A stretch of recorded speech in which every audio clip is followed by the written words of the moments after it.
৩৬ জুলাইতে আওয়ামী লীগ আত্মসমর্পণ না করে মাথা নিচু করে লেজ গুটিয়ে এখান থেকে পালিয়ে গেছিল। সেদিনই আওয়ামী লীগ বাংলাদেশ থেকে নাই হয়ে গেছে, তাদের রাজনীতি করার আর অধিকার নাই। যারা পালিয়ে যায় তারা আর ওই দেশে রাজনীতি করতে পারে না।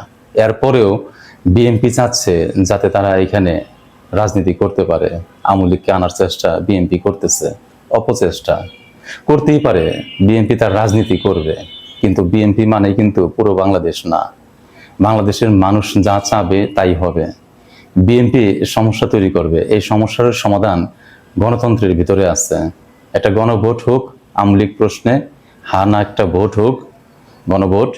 সেখানে যদি জনগণ চায় আওয়ামী লীগ আবার ফিরে আসবে, তাহলে তারা ফিরে আসবে। আর যদি না চায়, না ভোট দেয়, তাহলে আর ফিরে আসবে না।